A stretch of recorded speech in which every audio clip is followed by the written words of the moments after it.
Ramen Dash met Jezus, dat is het thema voor deze boodschappen. We vangen verwerk aan. In Evangelium Lucas, daar hebben we meerdere begevenheden waar Jezus Ramen Dash staat. En een van zijn wichtigste lehren passieren Ramen Dash. Voor zondag dan leert we dat zegt dat Jezus, hij zag Levi. Nou, dat meint Meiers met de Uwen zijn, dat meint dat hij ging hem niet voorbij. Hij zag hem als een persoon, hij wist wer hij was en hij laat zich sozusagen zelfs aan. Wie Levi tonkas of tomorrow, wat immer ze eten. Nou, ik denk wat we veel werk leren is dat Jezus zegt dat de kranke brauchen een dokter, niet de gezonde. En dat is wichtig voor ons, dat we ons niet zelf zijn als gezond, we brauchen niet Jezus. En dat derde denk wat we zeggen, dat we dat Jezus zegt, ik zie gekomen, Sünder te segnen en de te roten te de Buße en nicht de Gerechte. Von der aber war am Dash, von der ist der Dash umgedreht. Viele sind auch dann wieder die Sünder am Dash, Levi mit seinen tagsgeklagten Freundhaupt, und die Pharisäer stunden besiegt und grunzten darüber. Von der sind wir beim Pharisäer zu uns. Und so nun sind die Pharisäer am Dash, und die Sünder steht besiegt sozusagen. Und so, ich hatte diese Botschaft genannt, beim Pharisäer zu uns. Wir sehen hier, dass es eine Einladung ohne ihr. Und da war wir sehen in dieser Geschichte. So, das sagt in Lukas Kapitel 7, Vers 36, dann laut einer von den Pharisäern am Ern, mit am Tod zu eten. Und ging bei den Pharisäern im Haus an und sah sich das. Na, das Vers, der hier zu geschehen. Die Pharisäer lud am an. Und das ist nicht arg, aber wir wollen lauter sein, dass das eine Anladung ohne ihr. Hier ist was arg. Na, die Frau ist, wo so laut die Pharisäer am an. Na, die Schrift sagt uns nicht, aber das hält mich eigentlich nicht recht von some Ideas an. Aber ich denke mir, was das aber in Jesus sein Leben, und da wird es vielmal so, dass die Pharisäer, die Gelehrten, die Sadduzäer, Schriftgelehrten, die versuchten, Jesus in eigenen zu hören. Sie versuchten, irgendwas zu kriegen gegen Jesus, vielleicht eine Frau stahlen, was er nicht kann beantworten, aber sie würden irgendwas gegen am Fing, wie fing Luther aus Armen und Kreuz wollen leiden, dann sagten sie noch falsche Zeugen. Vielleicht wird das eine Begebenheit, wenn Jesus hat auch verschiedene Geräte, und sie glaubten dort nicht, und sie werden das wie eine Gelegenheit, um Jesus herum das mit das Simon, der heißt Simon, das Pharisäer, und heuen seine Freunde, sie würden mal sein, zu den Faust kriegen. Das ist einmal vielleicht die Ursache, wohin wir sind. Warum mal sein, für wem kann einen eigenen reden? Vielleicht haben wir wem eine Frau stellen, was er nicht kann beantworten. Das ist einmal bei uns zu denken. Vielleicht wird dort die Ursache, wo sie den anladen. Eine andere Idee, was some Menschen haben, dort ist, dass die Pharisäer, sie wollen Jesus nur Erde sehen haben. Wir sagen einmal, if you can't win him, you join him, nicht? Und so sie wollen haben, dass Jesus soll in die Erde sieht kommen, dann können sie den kontrollieren. Wenn man den Erde gerübt wird, dann können sie vielleicht den ein bisschen bemohnen, oder dann können sie den ein bisschen sozusagen kontrollieren, dass er nicht all diese crazy Dinge sieht, was er bekannt wird für sein. So, wir wissen nicht korrekt, was der Ursache wäre, aber einiges ist klar. Das wäre eine Anladung ohne ihr. Simon hat Jesus nicht angeladen, wenn er will den Kern lernen, er will Buße tun, der Hund sieht nicht am Dort. Da wird eine andere Ursache dahinter. Und dann fangen wir hier, dass er kommt ein unangeladener Gast näher in das Haus. Denk mal nach. Hier ist vielleicht ein so ein bekannter Prediger, wie würden sagen, vielleicht ein was berühmter Prediger, der das in die Gegend aufentscheut. Und du hast den angeladenen Jüngern Tankas. Das mit ihr, du hast den Bass der Multitreut gemerkt und du hast den angeladen. Wenn das passiert, fährt an sich nicht. Und nun kommt ein Mensch an, was in der ganzen Kolonie bekannt ist, als ein solcher Anerbrecher, ein schweinischer Mensch, lebt ein sinteljes Leben. Und da kommt nur dein Haus und kommt dann näher, der mit dem Prediger vertrauen. Du wirst es nicht gleichen, wirst ich will auch nicht. Aber das ist, was wir hier haben. Lukas 7, 37. Und da steht wie eine Frau, die in Sünden lebt. Und aus der dort antwortet, dass Jesus bei dem Pharisäer im Haus das sagt, brach sie ein Glas voll diere Salböl, sie ging hingen am Stuhl en hield en fang aan met ihre troon de feit te waschen en drehte met ihre Haar, sie kust am de feit en gout am de oil doorheen. Nou, wenn wir in onze Kultur ramendash zaten, dann haben wir de feit unjendash. En zo stelt je ver begint om dash, du kript ne früh unjendash ram, tem mal juist in de feit zitten. Dat is niet wat hier passiert. Ik wil je een beeld wijzen. Wenn today tijd eiten so anders verten, da sind von der nach Kulturen, was hat das und was down. Aber das Mann hier, das erste, das kann sein, der hat die Feit hängen sich, so today tijd, besonders wenn es eine formale Multit wäre, dann würden sie erbaste Daten, erbaste Kasses, dort saßen, vielleicht ein leerer Dash, oder sogar bloß auf der Flur, und dort liegen sie im Bett so, ein Holf mit den Albeeren, de Schichtschreiber sagen, sie gewöhnlich haben Lenker, Albeeren, Rasten mit der rechten Hand eten. Ich sehe links, so ich wird verhungern auf der steht. Aber allemal, das, was sie eten, und wenn ihr feststellen, dass das Jesus hier in der Früh kommt, hier von Hen und am Nahen, und wascht seine Feit. Das, was dort passiert. So sie wir nicht unten das, sie wir hängen am. Und das, was das hier sagt, dass sie kein hängen am, und sie wascht am der Feit mit ihrer Thron. Na, hier an das Dash, hier waren zwei Menschen aufgedeckt. Und diese zwei Menschen, dort ist der Unterschied von verloren gehen und seilig worden. So, an einer Seite haben Simon den Pharisäer. Und der Pharisäer denkt sich selbst gesund. Vorweg sagt Jesus, dass sind die Kranken, was Dr. Brucken nicht die Gesunde. In anderen Worten, ich habe gesagt, das sind die Sünder, was der Leser Brucken nicht die, was all gerecht sind. So Simon sagt hier, und er denkt sich gerecht. Simon denkt sich gesund, er denkt sich rein.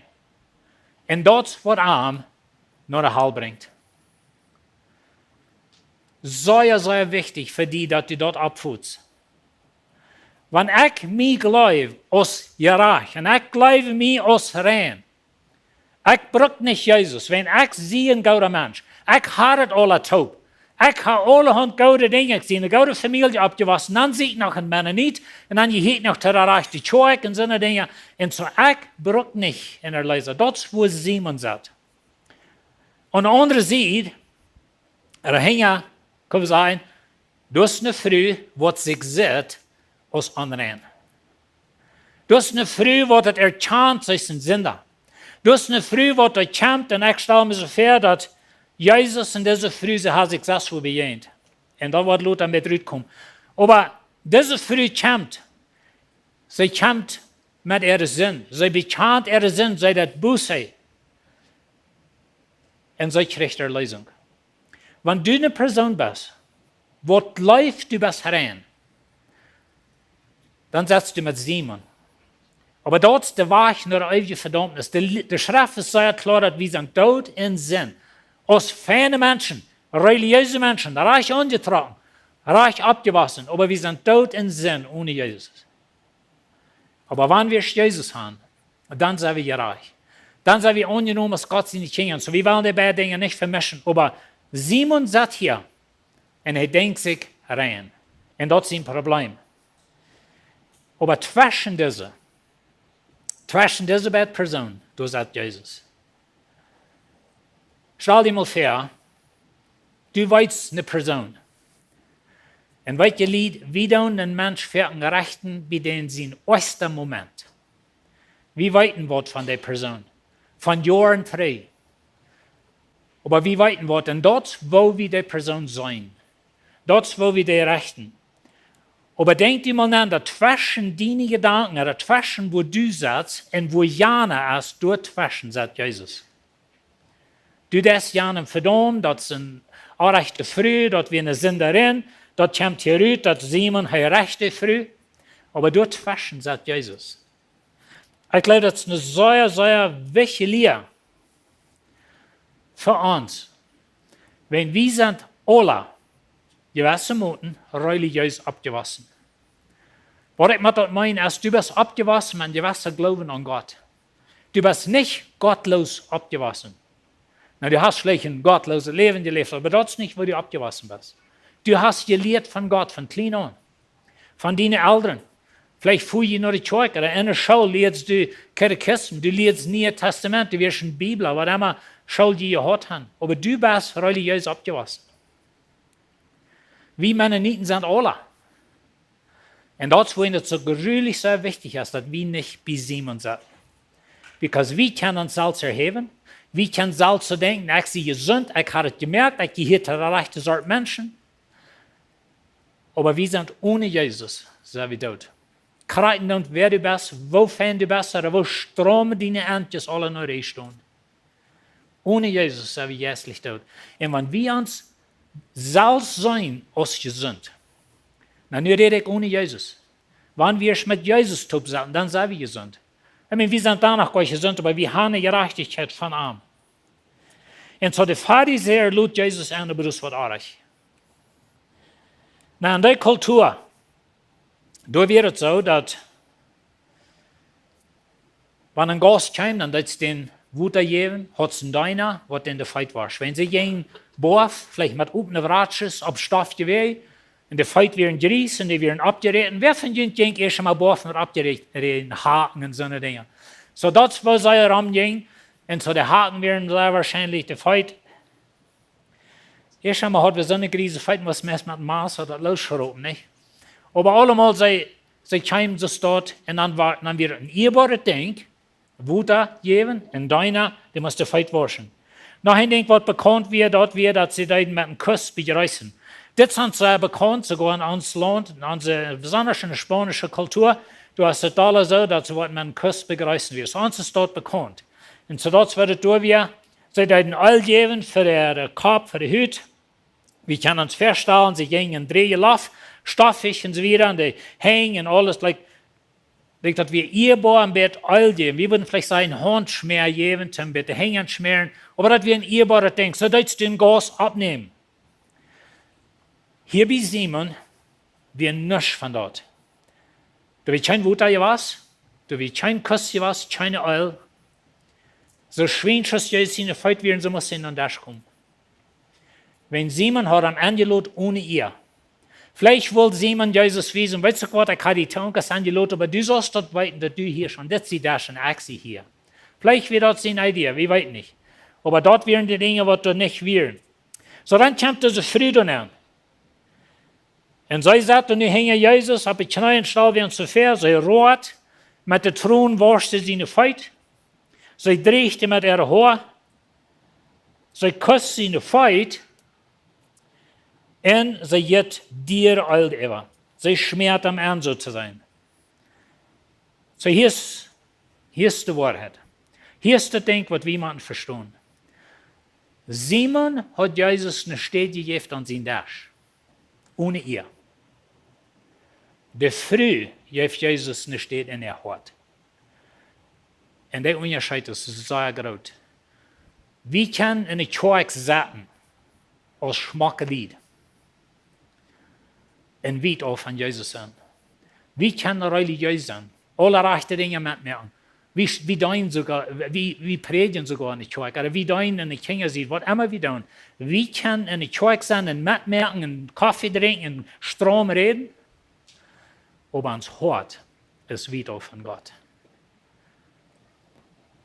Simon gibt Jesus eine Stätte in seine Kirche. Der Früh gibt Jesus eine Stätte in der Hort. Und der Unterschied ist sehr groß. Und so hier in das Dash, das ist ein Rechter, Vers 39. Als die Pharisäer, der am Angelot hat, das sagt, seht er zu sich selbst, wenn das Mann ein Prophet wäre, wird er weiten, wer in Wort das für eine Sint gefrüht ist, der am Unterschied hat. Wenn das Mann ein Prophet wäre. Wenn du ein Christ wirst, wirst du nicht mit dem Menschen sein. Wenn dort eine christliche Kirche wäre, die Menschen würden dort nicht Ruhm haben. Wenn Gott ein Gott von Leib ist, dann wird mir das niemals passiert. Wir haben 100 so eine Dinge dort. Wenn das so wird, dann wird das nicht so dort. Wenn das ein Prophet wäre, und welche das muss wir verstehen in den Anfang von den Dingen, was passiert sind. Jesus hat gesagt, so eine Dinge, dass ich in die Führer sind rein. Er hat gesagt, dass Pfarrer Moses wie ich. Jesus lehrt, dass wir, wenn die mir sein, dann halt den Führer sein. Manchmal fing wir in der Schrift, dass die Juden heben Steine ab, wenn Jesus sagt, was man eine Lasterung ist, in er gesagt. Und in den Anfang von dort alle, wenn das wirklich ein Prophet wäre, dann würde das nicht sein. So, es sind zwei Dinge, die passieren. Erstens, sagt Simon, wenn das, er denkt, wie sagt so, wenn das ein Prophet wäre. Und der zweite Ding sagt er, was das für ein leeres, Klosterstück Mensch ist. Und so, wenn das wirklich eine christliche Kirche wäre, dann würden die Sorte leere, sintelige Menschen, die würden da nicht zu denen angehen. Das sind Dinge, was uns einmal was Neues redet. Na, wir wollen nicht bloß nur das Dash kommen, Tim da sein, dann war der Krieg zurückgekommen. Das ist nicht, was hier passiert. Diese Früh hat eine Ändernis belebt. Diese Früh hat Buße und ich kriege Vergebung. Und so Jesus, er weiß Simon sein Hort, er weiß die frühe Hort, er weiß die Unterschied zwischen diese beiden dazwischen. Da sagt er. So, Jesus verteilt eine kurze Geschichte in Vers 40. Und Jesus sagt ihm, Simon, ich habe dir was zu sagen. Und er sagt ihm, Meister sei, Meister, heißt sei häufig. Feiner häufig ja Mann, Meister sei. Und Geldmann hat zwei Männer, die Geld geliebt. Einer wie ihm, eine Summe von 500 Schuldig und der andere 50. Sie können ihm dort beide nicht betun und er strickt an die Schuld.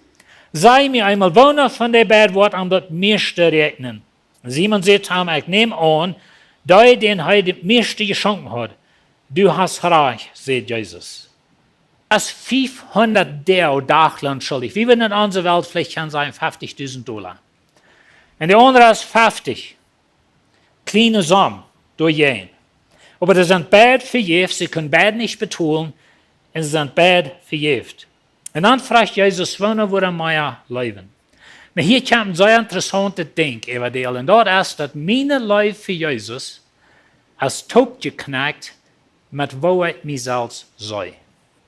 Wo verjährt sei ich mich? Er für Wort hat Gott mich verjährt. Wenn ich Simon sehe, und ich sehe nach immer ein feiner Mensch was, und ich sehe religiös, und ich habe meine Entjes alle neu, und ich habe alles taub, und das ist alles Schmack, und ich gehe hier zu der Kirche, und ich sehe einen ehrbaren Mann. Dann sagt Jesus, so Simon, er lebt Jesus nicht, weißt du, wo wenig? Wenn er hat nicht Vergebung genommen. Der früh lebt Jesus mit der ganzen Hort, wenn die Dinge, was er verjährt werden. Aber wir nicht verjährt worden, wenn was sie hier deut, so deutet, wenn sie verjährt werden. Vers 44. Dann dreht Jesus sich nach der Früh und sagt zu Simon, sitzt du diese Früh? Na, meint dort hier, ich sehe für weg, dass Jesus sagt, Leifi. Nu sagt Jesus zu Simon, sitzt du diese Früh? Und weißt du, der Unterschied ist so groß. Jesus sagt Leifi aus einer Person, aus einem Mensch, was halb fehlt, aus einem Mensch, vielleicht, was du siehst in deinem Arm. Hier, Simon sagt diese Früh, aber in einer rechten Schreibe. So, sitzt du diese Früh? Ich komme bei dir im Haus nennen und du jäst mich nicht Wutter, die Feit zu waschen. Sei aber, hat mir die Feit mit ihrer Thron gewaschen und mit ihrer Haar auf den Kopf gedreht. Du hast mir keinen Kuss gegeben, aber diese Früh hat mir dann von da gesagt, nennt ihm nicht nur gegeben, meine Feit zu küssen. Du hast mir nicht Öl auf den Kopf gegoten, aber diese Früh hat mir scheinreckende Öl über die Feit gegoten. Deswegen sage ich zu dir, nu habe ich was gesagt, das ist wichtig, dass wir verstehen, woher das sagt. Deswegen sage ich zu dir, sind viel Sünden verjährt, deswegen ist er mir so gut. Sind viel Sünden verjährt, deswegen. Jesus in dieser Früh, sie hat sich das vorbejennt. Antwort nicht gesagt, wo. Vielleicht hat Jesus in der Daten angekommen, vielleicht gestern zu ist. Wir weten nicht, irgendwo hat diese Früh Jesus bejennt. Wenn sie kommt nu am Leib wiesen, für was da passiert ist. Jesus vergift nicht, wenn sie diese Dinge tut. Sie tut diese Dinge, wenn sie vergift ist. Das ist ein sehr, sehr großer Unterschied. Religion tut Dinge, um seine Anhörung zu kriegen oder um sein Wort zu verdienen. Aber wenn ich aus Gnade Erlösung kriege, ich habe aus Gnade Vergebung kriege, dann diene ich Gott aus einem dankbaren Hort. Und das ist das Bild hier. Und so sei kommt mit all diese Dinge. All das, was Simon nicht getan hat, das hat diese früh getan. Simon sitzt ein Sünder. Jesus sitzt eine Früh, was vergift ist, was leben hat, und er sagt zu ihr, go in Frieden. Wir lesen wieder in Vers 48. Und Jesus sagt zu ihr, zuerst redet er zu Simon, nun redet er zu der Früh, die sind deine Sünden vergift. Weißt du, was er braucht, zum seilig werden? Wenn du von Gott hörst, von Gott, nicht von Prediger, nicht von der Kirche, nicht von Pope, aber von Gott, deine Sünden sind vergift. Das ist, was er braucht. Und zum dort zu reden, weißt du, was er braucht? Glauben an Jesus. Und zu dieser Früh heim. Sie das Buße von ihr Leben, sie heim, Jesus möchte rein. Und Jesus sagt her, die sind deine Sünden vergift. Die man am Top am Dash sollten, und nu kommt es drüber, so mehr Menschen am Dash, die man am Top am Dash sollten, fangen dann an, zu sich selbst zu sein. Wer ist das, der sogar Sünden vergeben hat? Dann sagt Jesus zu der Früh, du bist durch den Glauben gerat, go in Frieden. Und so diese Früh hat irgendwo eine Begegnung mit Jesus gehabt. Sie hat Vergebung gekriegt. Jesus sagt, nach einmal war deine Sünden sind vergift. Go in Frieden. Wir sagen erst das Lied von Frieden. Und er sagt, go in Frieden. Das sind zwei Wege, von Jesus kommen, was wir hier sein. Ein Weg ist der religiöse Weg. Das ist polite, das ist höflich. Euer Meister, sagt er. So, das ist ein höflicher Weg. Simon hat Jesus angeladen. Ich sage, ohne ihr, wenn die Dinge, was er alle nicht tut. Aber ich glaube, wir danach polite. Und so, das ist ein höflicher Weg. Aber das ist kritisch über andere Menschen, besonders was anders looten als mich, oder was anders leben als ich. Das ist blind zu seine eigenen Bedürfnisse in Leich und Leib. So, das ist ein Weg. Wir können durch Kirche kommen, wir können uns selbst sein, dass ihr reicht, oder als gesund, als rein.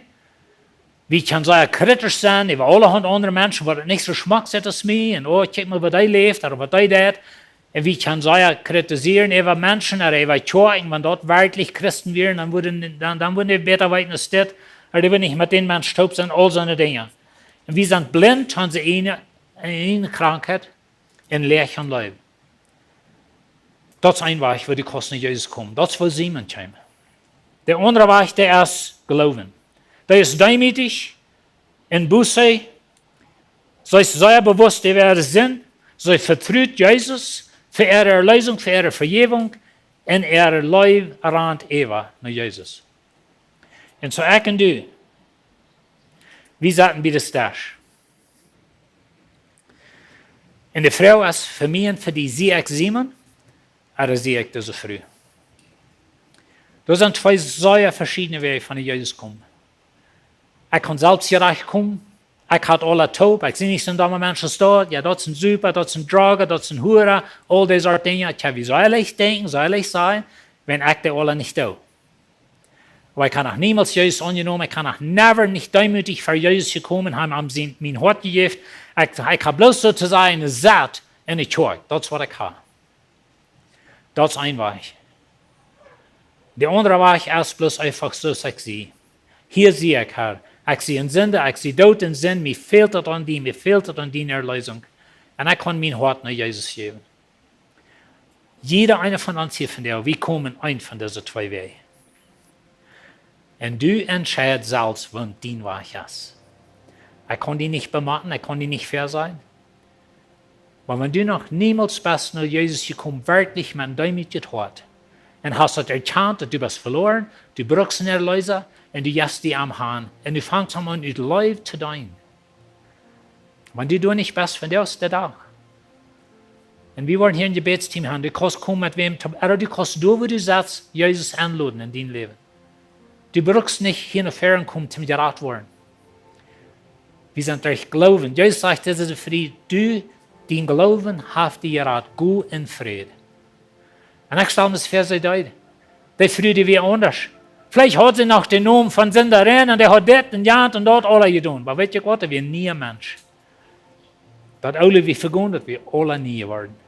So jinken uit in Friede. Ich würde fragen, dass ihr abstehen. Ziemlich Schafura, Dankeschön für deine Leib, Dankeschön für die Erlösung durch Glauben. Dankeschön, dass du bei uns am Durchsatz hast. Und ich freue, dass du uns verschalten, dass wir so kommen, dass diese Freude hat. Für uns unsere Selbstgerechtigkeit, für uns unsere Idee von, dass wir sind in uns selbst gesund.